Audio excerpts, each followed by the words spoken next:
My dear students, once again welcome to all of you. Student, इसके पहले lecture में हम लोग वर्ग समीकरण का प्रश्न संग्रह 2.6 हल कर रहे थे, जिसमें हम लोग 4 प्रश्न हल कर चुके हैं। तो आइए इस लेक्चर में 5वें प्रश्न से शुरुआत करते हैं। तो बच्चों 5वां प्रश्न है और यहां देखो 5वां प्रश्न आपका दिख रहा है। अगर आपके पास टेक्स्ट बुक नहीं है तो वीडियो को पॉज करके पहले आप प्रश्न को लिख लीजिए। तो 5वां प्रश्न क्या है? सुयश को गणित विषय की प्रथम जांच परीक्षा में प्राप्त अंक की अपेक्षा द्वितीय जांच परीक्षा में 10 अंक अधिक प्राप्त होते हैं। 10 अंक अधिक प्राप्त हुए हैं। द्वितीय जांच परीक्षा में प्राप्त अंकों का 5 गुना, द्वितीय जांच परीक्षा में प्राप्त अंकों का 5 गुना प्रथम जांच परीक्षा के अंकों के वर्ग के बराबर हो तो उसे प्रथम जांच परीक्षा में कितने अंक प्राप्त हुए? सुयश नाम का कोई छात्र है, 2 परीक्षा हुई है, प्रथम जांच परीक्षा और द्वितीय जांच परीक्षा। जैसे आप देते हैं फर्स्ट यूनिट, सेकेंड यूनिट, ऐसे ही सुयश नाम का एक छात्र है। प्रथम जांच परीक्षा में कुछ अंक मिले हैं, द्वितीय जांच परीक्षा में कुछ अंक मिले हैं और इन दोनों परीक्षाओं में उसको जो अंक मिले हैं उसमें एक संबंध दिया है। उसी संबंध से हमको वर्ग समीकरण तैयार करना है और वर्ग समीकरण को हल करना है। तो आइए देखते हैं क्या इसमें दिया है। प्रथम जांच परीक्षा, अच्छा दो परीक्षा हुई है। प्रथम जांच परीक्षा, पहले हम लोग प्रश्न को ऐसे रफली समझेंगे, उसके बाद हम लोग इसका सलूशन लिखेंगे। प्रथम जांच परीक्षा, प्रथम जांच परीक्षा और द्वितीय जांच परीक्षा, प्रथम जांच परीक्षा, द्वितीय जांच परीक्षा। अच्छा, इसमें उसको अंक कैसे मिले हैं? अंक किस तरह से मिले हैं? सुयश को गणित विषय की एक पर्टिकुलर एक सब्जेक्ट का उसका अंक इसमें दिया है। सुयश को गणित विषय की प्रथम जांच परीक्षा में प्राप्त अंक की अपेक्षा, प्रथम जांच परीक्षा में प्राप्त अंक की अपेक्षा द्वितीय जांच परीक्षा में 10 अंक अधिक प्राप्त हुए हैं। बात समझ में आई क्या? सुयश नाम का जो छात्र है उसको प्रथम जांच परीक्षा में प्राप्त हुए अंक की अपेक्षा द्वितीय जांच परीक्षा में 10 अंक अधिक प्राप्त हुए हैं। बात समझ में आई क्या? जो सुयश है उसको जो फर्स्ट यूनिट है, सरलता से आप समझ सके तो मैं फर्स्ट यूनिट इसको बोल रहा हूं। फर्स्ट यूनिट में जितना अंक मिला है उसकी अपेक्षा उसको सेकेंड यूनिट में 10 अंक ज्यादा मिला है। बात समझ में आई क्या? अच्छा, अगर हम लोग ये मान लें कि माना सुयश को प्रथम जांच परीक्षा में यश अंक मिले, यक्स अंक मिले। बात समझ में आई? प्रथम जांच परीक्षा में सुयश को कितने अंक मिले? यक्स अंक मिले। अब द्वितीय जांच परीक्षा में उसको पहले जांच परीक्षा की अपेक्षा 10 अंक अधिक मिले हुए। बात समझ में आई क्या? तो द्वितीय जांच परीक्षा में उसका अंक कितना हो जाएगा? 10 ज्यादा है। जैसे समझो, उदाहरण के तौर पर अगर प्रथम जांच परीक्षा में उसको समझो 20 अंक मिले, कितना? 20 अंक, तो दूसरी जांच परीक्षा में कितना मिलेगा? 10 अंक ज्यादा, 20 धन 10। बात समझ में आई? तो हमने क्या यहां पर मान लिया? माना सुयश को प्रथम जांच परीक्षा में यक्स अंक प्राप्त हुए हैं, इसलिए सुयश को द्वितीय जांच परीक्षा में कितने अंक प्राप्त होंगे? X plus 10। यही प्रश्न में दिया है ना, सुयश को प्रथम जांच परीक्षा के अंक की अपेक्षा द्वितीय जांच परीक्षा में 10 अंक अधिक प्राप्त हुए हैं। चलिए, इतनी बात समझ में आ गई। अब दिया है द्वितीय जांच परीक्षा में प्राप्त अंकों का 5 गुना, द्वितीय जांच परीक्षा में प्राप्त अंकों का 5 गुना। तो द्वितीय जांच परीक्षा में कितने अंक प्राप्त हुए हैं? यक्स धन 10, इसका 5 गुना मतलब 5 से गुणा कर देंगे। द्वितीय जांच परीक्षा में प्राप्त अंक का 5 गुना। बात समझ में आई क्या? द्वितीय जांच परीक्षा में प्राप्त अंक का 5 गुना प्रथम जांच परीक्षा के अंकों के वर्ग के बराबर है। ये किसके बराबर है? प्रथम जांच परीक्षा में प्राप्त अंकों के वर्ग के बराबर है। तो प्रथम जांच परीक्षा में उसको कितने अंक मिले हैं? यक्स, तो यक्स का वर्ग इसके बराबर है। बात समझ में आई? तो यहां से देखो हमको वर्ग समीकरण मिल जाएगा, या इसको हम लोग ऐसे लिख सकते हैं, यक्स स्क्वायर बराबर क्या? 5 गुणे यक्स धन 10। तो ये कितना हो जाएगा? यक्स स्क्वायर बराबर 5 का गुणा करेंगे 5 यक्स, 5 दहम कितना हो गया? 50। तो यक्स स्क्वायर बराबर यक्स स्क्वायर 5 यक्स को इधर लाएंगे -5 यक्स, ये 50 को बराबर किधर लाएंगे? -50 बराबर क्या हो गया? 0। तो देखो यहां से वर्ग समीकरण मिल गया। अब इसी वर्ग समीकरण को हल करके यक्स का मान ज्ञात करना है। तो आइए इसका हल लिखते हैं। हल किस तरह से हम लोग लिखेंगे? माना सुयश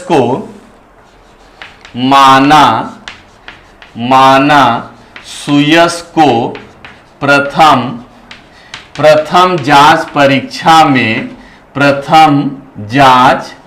परीक्षा में यक्स अंक प्राप्त हुए। कितने अंक प्राप्त हुए?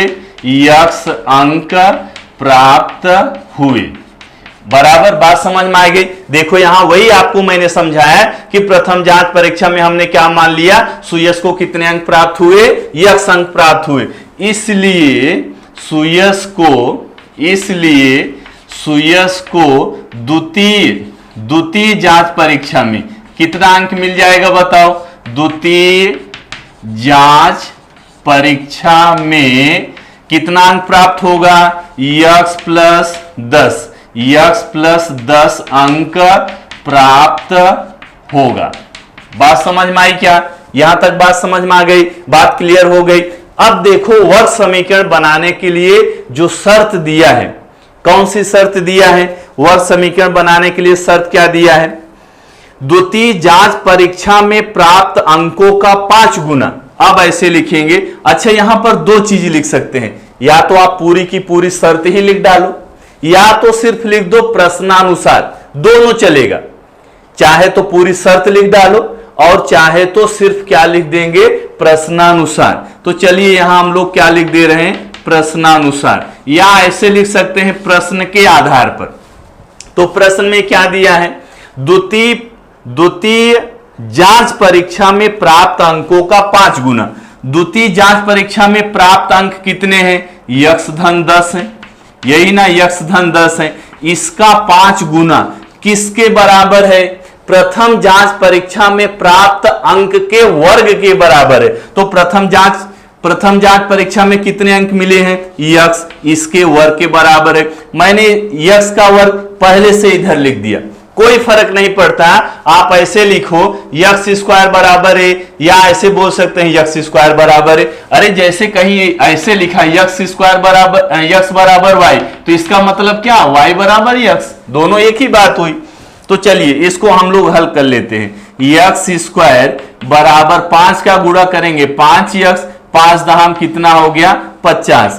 इसलिए यक्स स्क्वायर, ये 5 यक्स को बराबर के इधर लाएंगे -5 यक्स, प्लस 50 को इधर लाएंगे -50, बराबर क्या हो गया? 0 हो गया। ये क्या है? वर्ग समीकरण है। और वर्ग समीकरण कैसे हल करते हैं? आपके पास तो 3 विधियां हैं, बराबर ना? है ना 3 विधियां? कौन कौन सी? गुणनखंड विधि, पूर्ण वर्ग विधि, और तीसरी विधि कौन सी है? सूत्र विधि। तो आप कोई भी विधि यहां पर अप्लाई कर सकते हैं।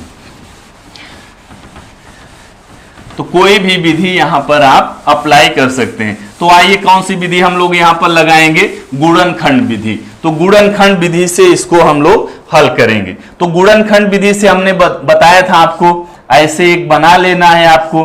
फिर यहां पर कैसे लिखते हैं हम लोग? पहले चिन्हों को लिखते हैं, प्लस इंटू माइनस, माइनस बराबर मध्य पद का चिन्ह क्या है? माइनस। अच्छा ये 50 है, वर्ग पद का गुणांक कितना है? 1, तो 50। अच्छा और यहां पर इसका भी चिन्ह लिख लेते हैं, माइनस इंटू माइनस प्लस, ये माइनस यहां डायरेक्ट आ गया माइनस। तो बात समझ में आई क्या? मतलब जो दो संख्याएं मिलेंगी एक संख्या उसमें से माइनस, दूसरी संख्या क्या होगी प्लस। अच्छा, कौन सी संख्या माइनस होगी? बड़ी वाली संख्या माइनस, छोटी वाली संख्या क्या प्लस में आएगी।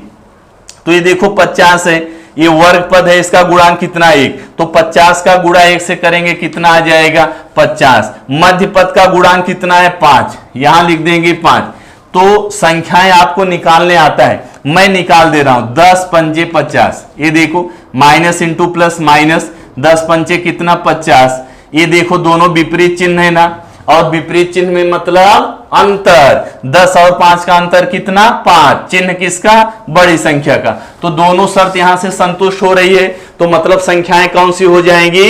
-10 और 5। तो यहां मध्य पद को हम लोग हटाएंगे, मध्य पद को हटाएंगे मतलब x² माइनस 10x प्लस कितना 5x माइनस 50 बराबर कितना हो गया 0। अच्छा, इसके बाद क्या करते हो? जोड़ियां बनाते हैं।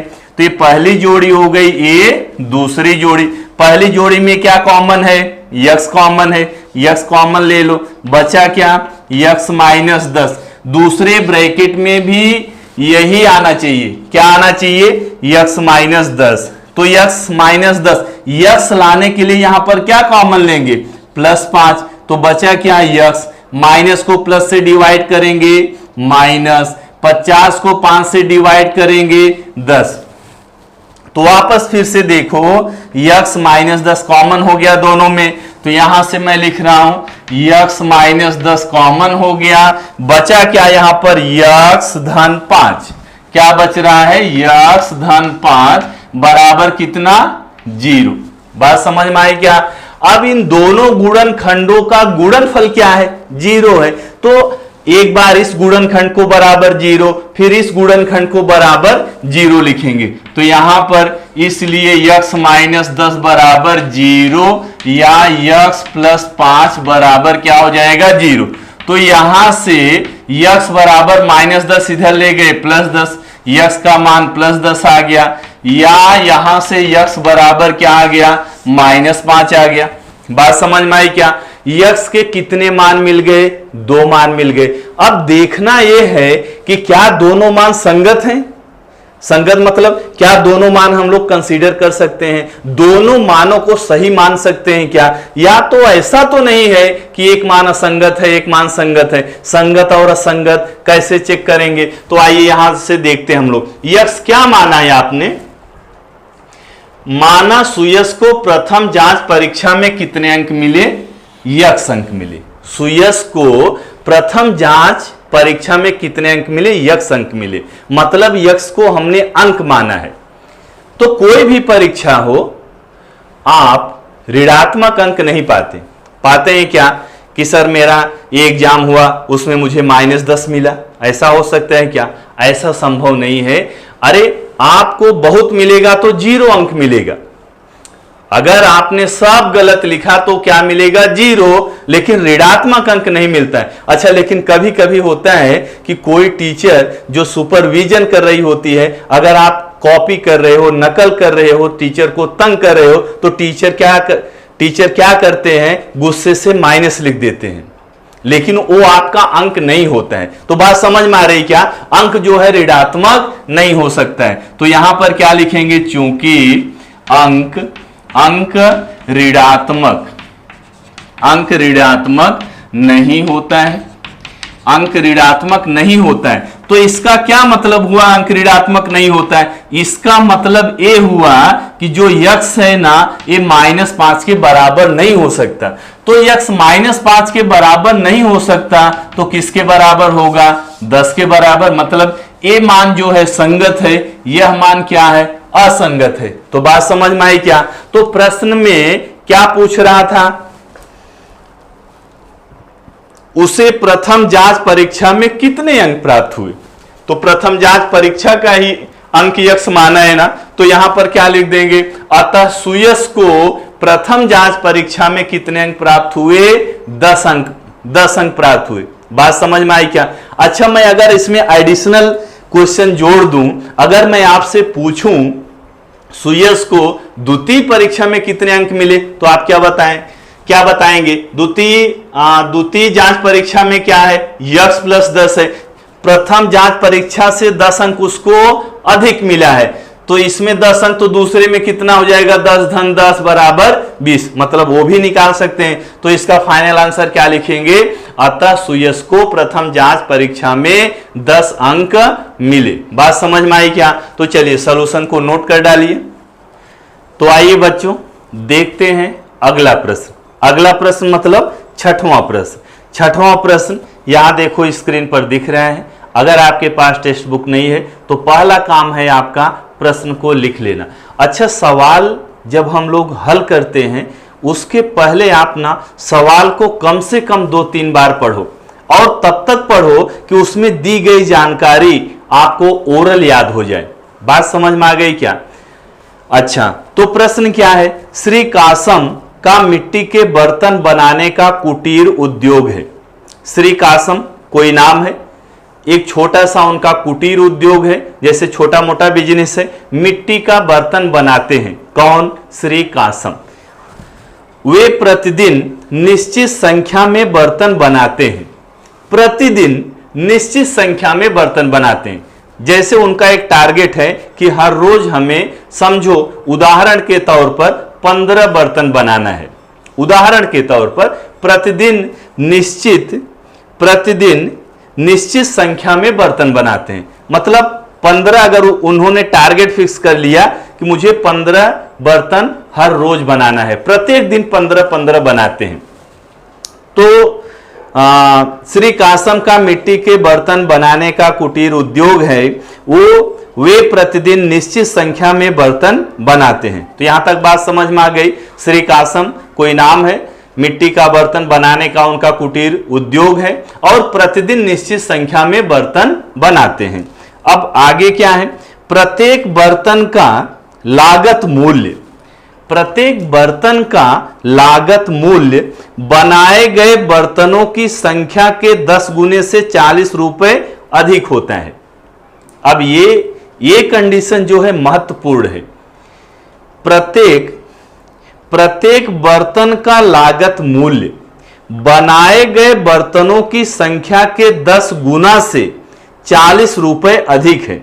यदि एक दिन में बर्तनों का लागत मूल्य 600 रुपए हो तो प्रत्येक बर्तन का लागत मूल्य तथा एक दिन में बनाए गए बर्तनों की संख्या ज्ञात कीजिए। तो मुझे लगता है आपको प्रश्न जो जानकारी दी गई है वो थोड़ा थोड़ा याद हो गया होगा। तो बात समझ में आए क्या? तो ये जो श्री कासम है, इनका उद्योग है मिट्टी का बर्तन बनाने का, और प्रत्येक दिन निश्चित संख्या में बर्तन बनाते हैं। अच्छा, तो मान लिया प्रत्येक दिन अभी हम लोग थोड़ा इसको रफली समझ रहे हैं, उसके बाद हम लोग इसका हल लिखेंगे। माना प्रत्येक दिन श्री कासम यक्स बर्तन बनाते हैं। कितना बर्तन बनाते हैं? यक्स बर्तन। ये कोई संख्या होगी, जैसे मान लो उन्होंने फिक्स कर लिया कि हमको हर रोज 15-15 बर्तन बनाने हैं। तो हमने क्या माना श्री कासम प्रत्येक दिन यक्स बर्तन बनाते हैं। अब इसमें क्या दिया है, वे प्रतिदिन निश्चित संख्या में बर्तन बनाते हैं, तो चलो इसको हमने यक्स मान लिया। प्रत्येक बर्तन का लागत मूल्य, प्रत्येक बर्तन का लागत मूल्य जितना उनका पैसा लग रहा है, प्रॉफिट नहीं, लागत मूल्य कितना इन्वेस्ट कर रहे हैं। लागत मूल्य बनाए गए बर्तनों की संख्या के 10 गुना से 40 अधिक है। बात समझ में आई गई क्या? लागत मूल्य क्या? बनाए गए बर्तनों की संख्या का 10 गुना मतलब इसमें 10 का गुणा, 10 गुना से 40 रुपए अधिक है। ये इंपॉर्टेंट है, यही इंपॉर्टेंट है, और यही आपको समझ में आना चाहिए, और ये लिखने भी आना चाहिए।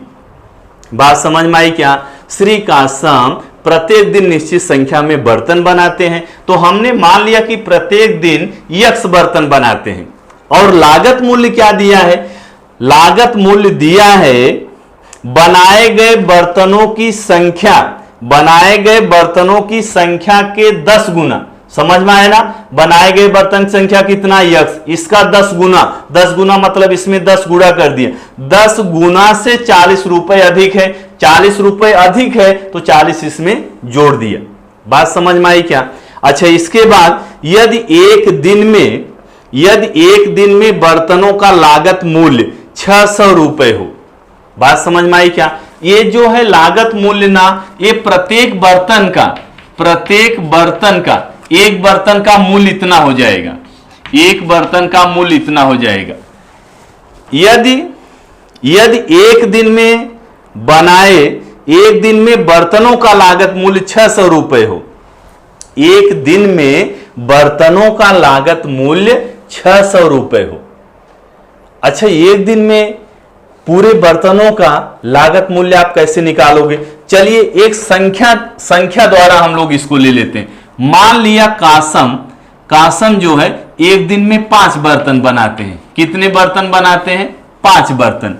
तो प्रत्येक बर्तन का लागत मूल्य कितना हो जाएगा, बनाए गए बर्तनों की संख्या का 10 गुना, इसका कितना 10 गुना, 10 गुने से कितना अधिक है, 40 अधिक है। ये कितना आ जाएगा जरा देखो, 10 पचे 50, 50 धन 40 कितना 90। ये 90 रुपए क्या आया, एक बर्तन का लागत मूल्य। कितने बर्तन का, एक बर्तन का लागत मूल्य। अच्छा एक दिन में कितने बर्तन बनाते हैं, 5। तो एक दिन में कुल लागत मूल्य कैसे निकालोगे, ये तो एक बर्तन का लागत मूल्य है, बर्तन बनाया कितना 5 बर्तन, तो पांचों का लागत मूल्य कितना हो जाएगा 90 गुणे 5। ये बात समझ में आई क्या। और एक दिन की लागत कितना दिया है, 600 रुपए दिया। बात समझ में आ गई क्या। अब ऐसे ही ये किसके बराबर हो जाएगा, 600 के बराबर हो जाएगा। इधर हमने संख्या लेके आपको समझाया। अब इधर देखते हैं, प्रत्येक दिन श्री कासम कितने बर्तन बनाते हैं, यक्स बर्तन बनाते हैं। और प्रत्येक बर्तन का लागत मूल्य कितना है, बनाए गए बर्तनों की संख्या का 10 गुने से 40 रुपए अधिक। ये एक बर्तन का लागत मूल्य है, ये ध्यान देना, एक बर्तन का लागत मूल्य है। बर्तन बनाए कितने, यक्स, तो ये दोनों का गुणा कर देंगे, यक्स गुणे एक बर्तन का लागत मूल्य, 10 गुणे यक्स मतलब 10 यक्स प्लस कितना 40। और दिया है कि यदि एक दिन के बर्तनों का लागत मूल्य 600 हो, तो यही हो गया ना, एक दिन के बर्तनों का लागत मूल्य किसके बराबर हो, 600 के बराबर हो। अब इसका जरा गुणा करके देखो, यक्स का गुणा यहां करेंगे 10, यक्स का गुणा यक्स से यक्स स्क्वायर, ये यक्स का गुणा 40 से 40 यक्स। इसको हम लोग क्या करेंगे, इधर ले लो या उधर ही रहने दो, -600 बराबर कितना 0। तो सारी संख्याएं 10 से विभाजित हो रही हैं, 10 से भाग दे देंगे, यहां 10 10 कट जाएगा, यक्स स्क्वायर 10 चौक 40, 4 यक्स 10, ये 0 कटेगा, यहां 60 आएगा बराबर 0। तो क्या आपको दिखा, ये वर्ग समीकरण है, वर्ग समीकरण है। अब इसी चीज को हमको अच्छे से लिखना है। बात समझ में आ गई क्या। तो क्या हमको मानना है, माना श्री कासम, कौन सा प्रश्न कर रहे हैं हम लोग, 6वां प्रश्न कर रहे हैं। 6वां प्रश्न, माना श्री कासम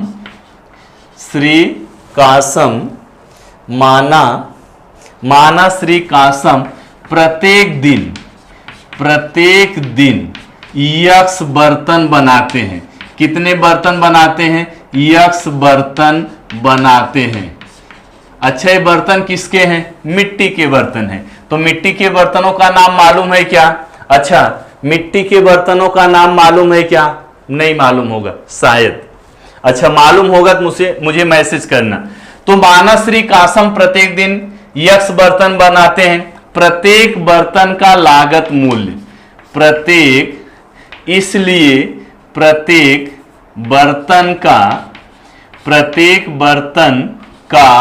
लागत मूल्य, प्रत्येक बर्तन का लागत मूल्य कितना, ये दिया है शर्त में, बनाए गए बर्तनों की संख्या का 10 गुना, 10 से गुणा कर दिया, बनाए गए बर्तनों की संख्या कितना है, यक्स का 10 गुना, 10 गुने से 40 रुपए अधिक है। तो एक बर्तन का मूल्य इतना हो गया 10 यक्स धन 40। बात समझ में आई क्या। अब शर्त दिया है प्रत्येक बर्तन का लागत मूल्य, अच्छा सॉरी, यदि एक दिन में बर्तनों का लागत मूल्य 600 रुपए है, तो यहां लिखेंगे चूंकि एक दिन के बर्तनों का, अच्छा इधर से रब कर दे रहा हूं, एक दिन के बर्तनों का, अच्छा यहां आप प्रश्नानुसार भी लिख सकते हैं, नहीं तो मैं पूरा शर्त ही लिख दे रहा हूं। एक दिन के बर्तनों का लागत मूल्य बराबर कितना है? 600 रुपए है। अच्छा, एक दिन के बर्तनों का लागत मूल्य, एक बर्तन का लागत मूल्य कितना है? 10 x धन 40। ये बात समझ में आ रही क्या? यही तो है ना प्रत्येक बर्तन का लागत मूल्य। एक दिन के बर्तनों का, एक बर्तन का नहीं, एक दिन के बर्तनों का लागत मूल्य, तो एक बर्तन का इतना, कितना बर्तन बनाया है? यक्स, तो यक्स से गुणा कर दिया। एक दिन के बर्तनों का लागत मूल्य कितना दिया है? 600 रुपए दिया है। तो आइए इसका गुणा कर देते हैं। यहां कितना आ जाएगा? 10 यक्स स्क्वायर, यक्स का गुणा 40 में, 40 यक्स बराबर कितना? 600। तो यहां इस समीकरण को क्या करेंगे? 10 से भाग देने पर, इस समीकरण को 10 से भाग देने पर, तो भाग दे दीजिए, 10 10 से कटेगा, यहां क्या आएगा? X square. 40 को 10 से भाग देंगे, क्या आएगा? 4 यक्स। यहां 600 है, 10 से भाग देंगे, कितना आएगा? 60। तो मानक स्वरूप में इसको लिख लो, यक्स स्क्वायर प्लस 4 यक्स, इसको इधर लाएंगे -60 बराबर कितना हो गया? 0 हो गया। अब देखो आपको वर्ग समीकरण मिल गया। वर्ग समीकरण को हल करना है और यक्स का मान ज्ञात करना है। तो वर्ग समीकरण को कैसे हल करेंगे? तो चलिए गुणनखंड विधि से हल कर लेते हैं। जरूरी नहीं है कि आप गुणनखंड विधि से ही हल करिए, ये जरूरी नहीं है कि आप गुणनखंड विधि से हल करिए। तीनों विधियों में जो आपको सरल लगे उसी विधि से इसको हल कर लीजिए।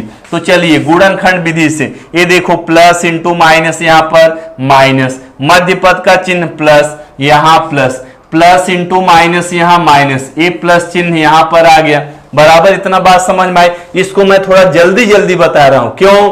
पहले एक्सरसाइज में जहां पर था गुणनखंड विधि हमने अच्छे से आपको समझाया है और भरोसा है कि आपको अच्छे से समझ में आया होगा। तो चलिए 60 है, यहां इसका गुणांक 1 है, 60 का गुणा 1 से करेंगे कितना? 60। मध्य पद का गुणांक 4 है। अब ऐसी दो संख्या, एक प्लस है एक माइनस है, तो संख्याओं का अंतर कितना होना चाहिए? 4 होना चाहिए। तो संख्या कौन सी हो जाएगी? 10 छंग 60, प्लस इंटू माइनस माइनस, 10 में से 6 निकल गया, कितना? प्लस 4। तो बात समझ में आई क्या? संख्या मिल गई। तो मध्य पद यहां से हटा देते हैं, यक्स स्क्वायर प्लस क्या लिखूं? 10 यक्स प्लस 10 यक्स माइनस क्या? 6 यक्स माइनस 60 बराबर कितना हो गया? 0। ये बात समझ में आई क्या? अच्छा, जो दो संख्याएं हम लोग निकालते हैं, दोनों संख्याओं में यही मध्य पद का जो चरांक है, जो मध्य पद का चरांक है, दोनों संख्याओं में वही हम लोग लगाते हैं। तो अब इसके बाद क्या करेंगे? जोड़ियां बनाएंगे। ये देखो पहली जोड़ी, ये दूसरी जोड़ी हो गई। तो पहली जोड़ी में क्या कॉमन दिख रहा है बताओ? एक्स स्क्वायर प्लस 10 यक्स, तो यक्स कॉमन ले लो। चलो यक्स कॉमन हो गया, तो बचा क्या यहां पर? यक्स धन 10 बच गया, यक्स धन 10 बच गया। अब दूसरे ब्रैकेट में भी पहले ब्रैकेट वाला पद आना चाहिए, यक्स धन 10। अच्छा, यक्स बचेगा कब? जब -6 कॉमन लेंगे, तो यहां -6 कॉमन हो गया, तो ब्रैकेट में क्या बच गया? यक्स धन 10 बराबर कितना? 0। वापस यक्स धन 10 कॉमन हो गया, तो यक्स धन 10 बचा क्या? यक्स -6 बराबर क्या? 0। अब एक बार इस गुणनखंड को 0, एक बार इस गुणनखंड को 0 लिखेंगे, इसलिए यक्स धन 10 बराबर 0 या यक्स -6 बराबर 0। तो यहां से यक्स का मान क्या मिलेगा? प्लस 10 इधर करेंगे, -10। यहां से यक्स का मान क्या मिलेगा? 6 मिलेगा। अब फिर वही सवाल आ गया, क्या दोनों मान संगत हैं? क्या ऐसा तो नहीं है कि एक मान संगत है एक मान असंगत है? तो उसके लिए यहां पर माना श्री कासम प्रत्येक दिन यक्स बर्तन बनाते हैं, यक्स बर्तन बनाते हैं, बर्तनों की संख्या, अरे बनाएंगे, बर्तन बनाएंगे, कुछ तो बनाएंगे, या हो सकता है कि कुछ ना बनाए तो 0, या तो बनाएंगे 2 4 6 10 बनाएंगे, लेकिन ऋणात्मक नहीं हो सकता। तो यहां लिखेंगे चूंकि बर्तनों की संख्या, बर्तनों की संख्या, बर्तनों की संख्या क्या नहीं हो सकती, ऋणात्मक, ऋणात्मक, ऋणात्मक नहीं हो सकती, ऋणात्मक नहीं हो सकती है, इसलिए, इसलिए यक्स इज नॉट इक्वल टू -10, ऋणात्मक नहीं हो सकती है तो यक्स का मान -10 नहीं हो सकता, -10 नहीं हो सकता, इसका मतलब क्या, यक्स का मान कितना हो सकता है, 6 हो सकता है। अच्छा, यक्स का मान आ गया 6। अब जरा सोचो निकालना क्या था, प्रत्येक बर्तन का लागत मूल्य तथा एक दिन में बनाए गए बर्तनों की संख्या। तो एक दिन में कितने बर्तन बनाए, यक्स, अरे यक्स तो यही माना है ना, माना श्री कासम प्रत्येक दिन कितना यक्स बर्तन बनाते हैं, तो यक्स का मान कितना 6, अतः श्री कासम प्रत्येक दिन कितना बर्तन बनाते हैं, 6 बर्तन बनाते हैं। लागत मूल्य कैसे निकालोगे, प्रत्येक बर्तन का लागत मूल्य देखो लिखा है 10 यक्स धन 40, तो इसमें यक्स का मान 6 रख देंगे, प्रत्येक बर्तन का लागत मूल्य आ गया। बात समझ में आई क्या, तो इधर आप नोट कर डालो, ये वाला पार्ट आप नोट कर लीजिए, मैं यहां रब करके आगे का पार्ट यहां करूंगा।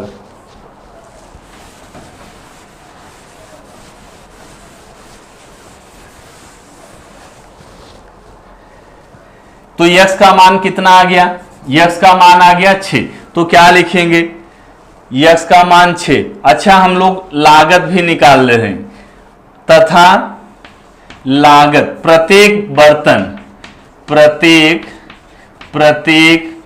बर्तन का लागत मूल्य, प्रत्येक बर्तन का लागत मूल्य, प्रत्येक बर्तन का लागत मूल्य क्या है, 10 यक्स, 10 यक्स, यक्स का मान कितना 6 प्लस कितना 40, तो इसको जरा सरल करो, 10 छंग 60, 60 धन 40 बराबर कितना आ जाएगा, 100 रुपए।